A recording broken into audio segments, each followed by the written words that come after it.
कक्षा 12 में अध्ययन करने वाले सभी विद्यार्थियों के लिए आज का ये वीडियो बहुत इम्पोर्टेंट है। आज की ये क्लास बहुत इम्पोर्टेंट है क्योंकि जो कक्षा 12 की मुख्य पुस्तक है अनिवार्य हिंदी की आरओ, इस आरओ के काव्य खंड के बोर्ड परीक्षा 2023 में पूछे जाने वाले जो प्रश्न हैं, जिसमें इम्पोर्टेंट व्याख्या है, दीर्घ उत्तरीय प्रश्न है और लघुत्तरात्मक प्रश्न है, इनको आज की इस कक्षा में हम देखने वाले हैं। तो बारी बारी से प्रत्येक चैप्टर के प्रत्येक पार्ट के मैं आपको इम्पोर्टेंट क्वेश्चंस बताता जाऊंगा। आप उनकी तैयारी करें और वीडियो अंत तक देखिए। अगर पसंद आता तो कमेंट भी कीजिए, लाइक शेयर भी कीजिए। आरओ पद्य खंड के जो आपके चैप्टर हैं, 10 चैप्टर, बच्चन से लगा करके आपके उमाशंकर जोशी तक, इन 10 ही चैप्टर के हम प्रश्न उत्तर देखेंगे। सबसे पहले पाठ संख्या 1 हरिवंश राय बच्चन आत्मपरिचय और एक गीत के प्रश्न देख लेते हैं। आप चाहें तो स्क्रीनशॉट भी ले सकते हैं। देखिए, लघुत्तरात्मक प्रश्न में आपको पता है कि 2 लघुत्तरात्मक प्रश्न तो आपके काव्य खंड से पूछे जाने हैं और 2 लघुत्तरात्मक प्रश्न आपके गद्य खंड से पूछे जाने हैं। तो ध्यान दीजिए, मैं जगजीवन का बाढ़ लिए फिरता हूँ, इसका आशय क्या है। यानी ये जो 2 प्रश्न आपके पूछे जाएंगे, इसमें से जो एक आपके बोध का होगा और एक जो है आपके ज्ञान उपयोग का होगा। शीतलवाणी में आग से क्या अभिप्राय है। मैं और जग और कहाँ का नाता, इससे क्या अभिप्राय है। नादान वही आए जहाँ पर दाना, इस पंक्ति से क्या आशय है। जग पूछ रहा उनको जो जग की कहते, इससे क्या अभिप्राय है। और मैं सीख रहा हूँ सीखा ज्ञान बुलाना, कवि ने ऐसा क्यों कहा है। इसके बाद देखिए दीर्घ उत्तरीय प्रश्न है। ये दीर्घ उत्तरीय प्रश्न भी आपको देख लेने हैं कि आत्मपरिचय कविता का मूल प्रतिपाद्य क्या है और दिन जल्दी जल्दी ढलता है गीत के माध्यम से कवि ने क्या संदेश दिया है।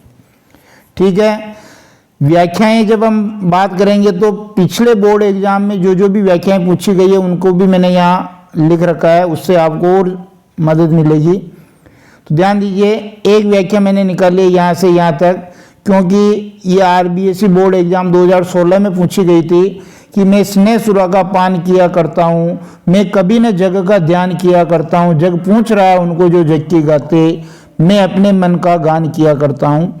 और इसी प्रकार ये अपूर्ण संसार मुझको न बाता, मैं स्वप्नों का संसार लिए फिरता हूँ, ये व्याख्या 2016 में पूछी गई थी। फिर आगे देखिए, एक दूसरी व्याख्या और निकाली है मैंने कि मैं निज रोदन में राग लिए फिरता हूँ, शीतल वाणी में आग लिए फिरता हूँ, हो जिस पर भूपों के प्रासाद निछावर, मैं उस खंडहर का भाग लिए फिरता हूँ। ये भी आपके आरबीएसई 2014 बोर्ड एग्जाम में पूछी गई थी, बहुत इंपॉर्टेंट है। उसके बाद देखिए आपकी तीसरी जो व्याख्या है वो जो गीत है उससे है कि हो जाए पथ में रात कहीं, मंजिल भी तो है दूर नहीं, ये सोच थका दिन का पंथी भी जल्दी जल्दी चलता, दिन जल्दी जल्दी ढलता। तो ये जो है आप यहाँ देख रहे हैं कि आरबीएसई 2013 में और 2015 में ये पूछी गई थी, बहुत इंपॉर्टेंट है ये भी। उसके बाद दूसरा पार्ट आपका आलोक धनवा है। आलोक धनवा में पतंग कविता से आपके जो लघुत्तरात्मक प्रश्न बनेंगे कि पतंग कविता में कवि ने पतंग की किन किन विशेषताओं का वर्णन किया है, दिशाओं को मृदंग की तरह बजाने से क्या आशय है, पतंग शीर्षक कविता का मूल प्रतिपाद्य क्या है, और जन्म से ही वे अपने साथ लाते हैं कपास, इससे क्या अभिप्राय है, पतंगों के साथ वे भी उड़ रहे हैं, इससे क्या आशय। बहुत ही इंपॉर्टेंट प्रश्न है ये। और दीर्घ उत्तरीय प्रश्न में देखिए, दीर्घ उत्तरीय प्रश्न में 2 प्रश्न लिए हमने कि सबसे तेज बौछारें की भादो गया के बाद प्रकृति में जो परिवर्तन हुए उसका वर्णन अपने शब्दों में कीजिए, और पतंग उड़ाते समय बच्चों की क्या मनस्थिति होती है, उनके व्यवहार में होने वाले परिवर्तनों को लिखिए। इसके बाद व्याख्याएं देखिए, ये जो व्याख्या हम यहाँ बात कर रहे हैं ये आपके आरबीएससी सप्लीमेंट्री 2013 और 2014 में पूछी गई है। सबसे तेज बौछारे गई, बाद हो गया सवेरा हुआ, खरगोश की आंखों जैसा लाल सवेरा। वेरी वेरी मोस्ट ये व्याख्या है और पूछी जा सकती है आपके। फिर दूसरी व्याख्या देखिए, दूसरी व्याख्या भी आपके देखिए कब कब पूछी गई है। ये 2012 में पूछी गई है और 2017 में पूछी गई। ये भी इंपॉर्टेंट व्याख्या है कि जन्म से ही लाते हैं वे अपने साथ कपास, और पृथ्वी घूमती हुई आती है उनके बेचैन पैरों के पास, जब वे दौड़ते हैं बेसुध छतों को भी नरम बनाते हैं। बहुत ही इंपॉर्टेंट व्याख्या है क्योंकि 2 बार पूछ ली गई है ये। उसके बाद ये जो तीसरा पार्ट अपना है कुंवर नारायण जी का, कविता के बहाने और बात सीधी थी। यहाँ से हम कौन कौन से प्रश्न निकालेंगे। सबसे पहले हम लघुत्तरात्मक प्रश्नों की बात कर लेते हैं। तो जो लघुत्तरात्मक प्रश्न है वो कुल 7 प्रश्न यहाँ से लिए हैं। देखिए कि उड़ने और खिलने का कविता से क्या संबंध बनता है। बहुत ही अच्छी कविता है कि चिड़िया की उड़ान सीमित है और फूल का खिलना भी एक निश्चित समय तक है, लेकिन कविता अनंत काल तक अपना रस जो बिखेरती रहती है, काल और समय की परिधि से वो परे है, ऐसा भाव है। कविता के संदर्भ में बिना मुरझाए महकने के माने क्या, ये बात बताई दी, भी ऊपर आ गया। बात का पेच कसने और बात की चूड़ी मर जाना को कविता के संदर्भ में समझाना आपको। भाषा के चक्कर में सीधी बात भी टेढ़ी हो जाती है, कैसे स्पष्ट कीजिए। कविता की उड़ान भला चिड़िया क्या जाने, इसका आशय स्पष्ट कीजिए, ये भी ऊपर आ जाएगा। सब घर एक कर देने के माने से क्या आशय है, और क्या तुमने भाषा को सहूलियत से बरतना कभी नहीं सीखा, इस पंक्ति में क्या व्यंग्य किया गया है। इसके बाद देखिए दीर्घ उत्तरीय प्रश्न में आपके कविता के बहाने शीर्षक कविता का मुख्य उद्देश्य क्या है, और बात सीधी थी पर कविता में कवि का ध्येय क्या है। इसके बाद इसी पाठ की हम महत्वपूर्ण व्याख्याएं देख लेते हैं। तो ये जो आप व्याख्या देख रहे हैं ये बहुत इंपॉर्टेंट है क्योंकि बोर्ड एग्जाम 2015 और 20 में इसको पूछा गया है। और व्याख्या है आपकी, कविता एक खिलना फूलों के बहाने, कविता का खिलना भला फूल क्या जाने। इसको अच्छी तरह याद कर लें, आप खुद समझ जाएंगे कि कौन सा प्रश्न किस बोर्ड एग्जाम में पूछा गया है। ये जो दूसरी व्याख्या है इसको बोर्ड एग्जाम 2014 में पूछा गया है। सारी मुश्किल को धैर्य से समझे बिना मैं पेंच को खोलने के बजाय उसे बेतरह कसता चला गया। ध्यान रखिए ये व्याख्याएं अगर मान लो कोई नहीं भी आएगी लेकिन इनसे जो प्रश्न बनेंगे वो आ जाएंगे, इसलिए इंपॉर्टेंट है ये। और तीसरी व्याख्या है कि हार कर मैंने उसको कील की तरह ठोक दिया, उसी जगह ठोक दिया, ऊपर से ठीक ठाक पर अंदर से न तो उसमें कसा होता न ताकत। चौथा पार्ट है अपना रघुवीर साय का कैमरे में बंद अफाइज। तो लघुत्तरात्मक प्रश्न पूछने की पूरी संभावना है कि हम समर्थ शक्तिवान पंक्ति के माध्यम से कवि क्या कहना चाहता है। पर्दे पर वक्त की कीमत है कहकर के कवि ने क्या व्यंग्य किया है, ये अवसर खो देंगे पंक्ति से क्या आशय है लिखिए। और कैमरे में बंद अफाइज कविता का मूल उद्देश्य क्या है। दीर्घ उत्तरीय प्रश्न हम देखेंगे। पहला प्रश्न है कैमरे में बंद अफाइज कविता करुणा के मुखौटे में छिपी क्रूरता की कविता है, इस पर अपने विचार लिखने हैं।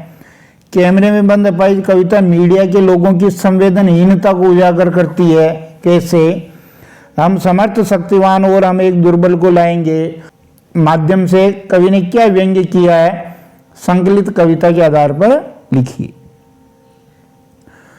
2 व्याख्याएं हैं, हालांकि अभी तक किसी भी एग्जाम में नहीं पूछी गई है। हम दूरदर्शन पर बोलेंगे, ये व्याख्या है।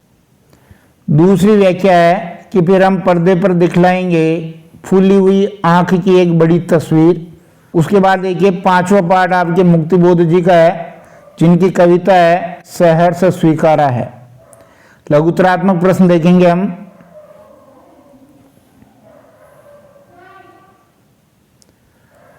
कवि ने गरीबी को गर्बीली क्यों कहा है, कवि को क्या सहर्ष स्वीकार है और क्यों, दिल में क्या जड़ना इससे क्या आशय है, सहर्ष स्वीकारा कविता का मूल प्रतिपाद्य क्या है, कवि अपने प्रियतम को दंड स्वरूप, अपनी प्रियतम से दंड स्वरूप क्या मांग रहा है और क्यों? कवि अपने प्रियतम को बुलाने के लिए किस विशेषण का प्रयोग करता है और क्यों? दीर्घ उत्तरीय प्रश्न हम देखेंगे,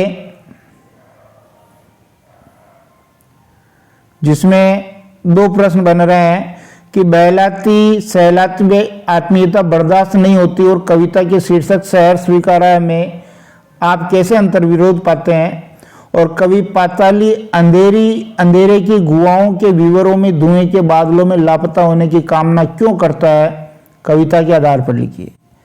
व्याख्याएं भी बहुत इंपॉर्टेंट है, जिसमें से ये वाली व्याख्या आपके पिछले साल पूछ ली है कि ये कितनी इंपॉर्टेंट थी। देखो 2014 में पूछी थी, 17 में और 2022 में। जिंदगी में जो कुछ है, जो भी है, इसलिए कि जो कुछ भी मेरा है वह तुम्हें प्यारा है, इसलिए शहर से स्वीकारा है। दूसरी व्याख्या देखिए, इसको भी आरबीएससी 2016 में पूछा गया था। सचमुच मुझे दंड दो कि हो जाऊं पाताली अंधेरे की गुहाओं में, विवरों में, धुएं के बादलों में। और एक व्याख्या ये भी बनती है कि 2015 में ये पूछी गई थी, सचमुच मुझे दंड दो कि भूलूं में तुम्हें भूल जाने की दक्षिण ध्रुवी अंधकार अमावस्या। पांचवा पाठ शमशेर बहादुर सिंह का, छठा पाठ है, सॉरी पांचवा नहीं है, उषा कविता। देखेंगे लघुत्तरात्मक प्रश्न कौन से हैं।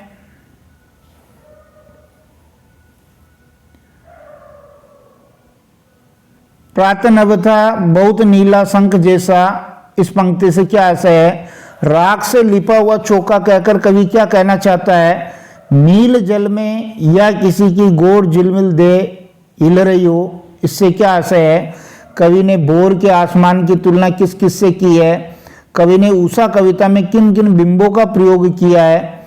भोर के नभ को नीला शंख जैसा और राख से लिपा हुआ चौका जैसा और लाल केसर से धुली काली सील जैसा क्यों बताया गया? दीर्घ उत्तरीय प्रश्न यहां से आपका बन रहा है कि उषा कविता एक तो गांव की सुबह का गतिशील चित्र है, और कैसे कहा जा सकता है कि ये गांव की सुबह का गतिशील चित्र है? प्रश्न दोनों एक ही हैं, पूछने का तरीका अलग अलग है। व्याख्या देखें, व्याख्या में प्रातः नभ था बहुत नीला शंख जैसा, कितनी इंपॉर्टेंट व्याख्या देखो, 2013 सप्लीमेंट्री एग्जाम में पूछी है, 2017 में पूछी है। निराला जी का पाठ बादल राग। लघुत्तरात्मक प्रश्न देखेंगे कि विप्लव रस से छोटे ही शोभा पाते पंक्ति से क्या आशय है? असनिपात से स्थापित उन्नत शस्त्र वीर पंक्ति के माध्यम से कवि ने क्या अभिप्राय व्यक्त किया है? कवि ने इस कविता में बादलों को क्रांति दूत क्यों कहा है? और अट्टालिका नहीं है रे आतंक भवन कहकर के कवि ने क्या व्यंग्य किया है? बादलों के आगमन से प्रकृति में होने वाले किन किन परिवर्तनों को कविता रेखांकित करती है? अस्थिर सुख पर दुख की छाया पंक्ति में निहित भाव को लिखिए। दीर्घ उत्तरीय प्रश्न में एक ही प्रश्न है कि बादल राग कविता का मूल प्रतिपाद्य लिखना है। ये इंपॉर्टेंट व्याख्या है क्योंकि बोर्ड एग्जाम 2017 में ये पूछी गई थी। तीर्थी है समीर सागर पर अस्थिर सुख पर दुख की छाया, और इसको भी सप्लीमेंट्री एग्जाम 2017 में पूछा था, इसलिए ये भी इंपॉर्टेंट है। अट्टालिका नहीं है रे आतंक भवन। आठवां पाठ है तुलसीदास जी का कवितावली और लक्ष्मण मूर्छा और राम का विलाप। लघुत्तरात्मक प्रश्न देखते हैं कि लक्ष्मण के मूर्छित हो जाने पर राम की मनोदशा या जो उसकी व्याकुलता हुई उसका वर्णन कीजिए। तुलसी के युग में किस प्रकार की बेकारी थी? कवितावली के आधार पर लिखिए। शोकग्रस्त माहौल में हनुमान के अवतरण होने का वर्णन कीजिए। और तुलसी बुझाई एक राम घनश्याम इत्यादि पंक्ति का आशय स्पष्ट कीजिए। दीर्घ उत्तरीय प्रश्न में देखेंगे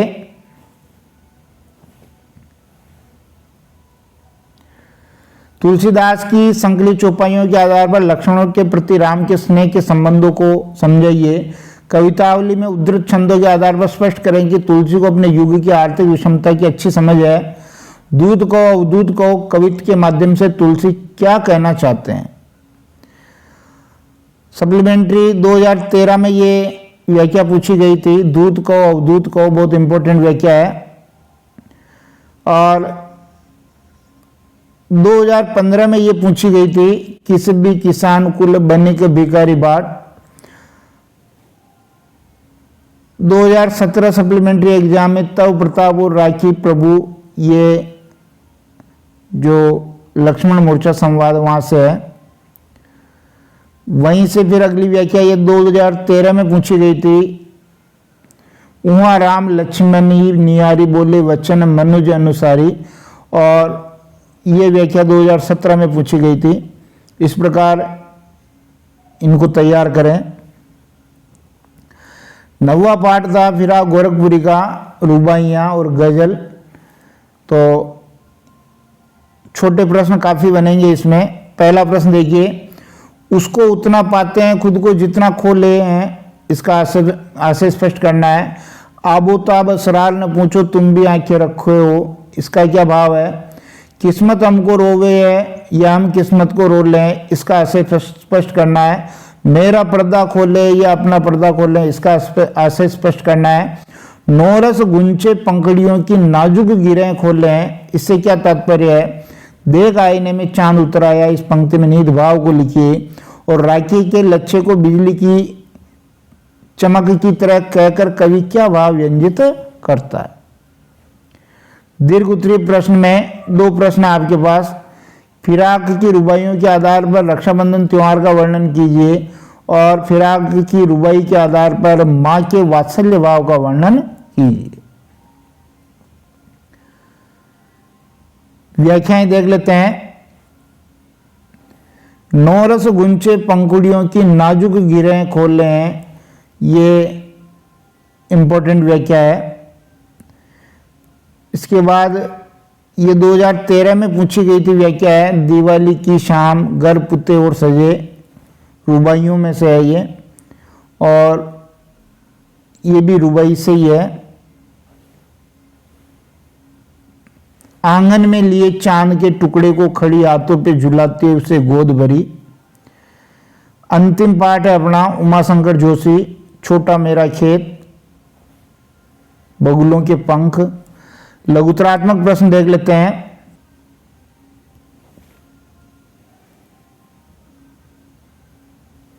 कविता में खेत और बीज से क्या आशय है। रचना के संदर्भ में अंधड़ और बीज क्या है। रस का अक्षय पात्र कहकर कवि ने क्या गूढ़ार्थ व्यक्त किया। बहुत इंपॉर्टेंट प्रश्न है ये। रस का अक्षय पात्र से कवि ने रचना कर्म की किन विशेषताओं की ओर इंगित किया है, तो दोनों एक ही है। छोटा मेरा खेत कविता का रूपक स्पष्ट कीजिए। कागज के पन्ने की तुलना छोटे चौकोने खेत से करने का आधार स्पष्ट कीजिए। वह तो चुराए लिए जाती मेरी आंखें कहने के पीछे क्या कारण है, लिखिए। दीर्घ उत्तरीय प्रश्न में देखिए, छोटा मेरा खेत कविता का मूल उद्देश्य बताना है, बगुलों के पंख कविता का प्रतिपद्य बताना है। व्याख्याएं देखिए। पहली व्याख्या है छोटा मेरा खेत, ये वाली कागज का एक पन्ना, और दूसरी वाली व्याख्या आपके दूसरी संकलित कविता से है, जो आरबीएससी सप्लीमेंट्री एग्जाम 2013 में पूछी गई थी। नभ में पाती बांधे बगुलों के पंख चुराए लिए जाती वे मेरी आंखें। धन्यवाद।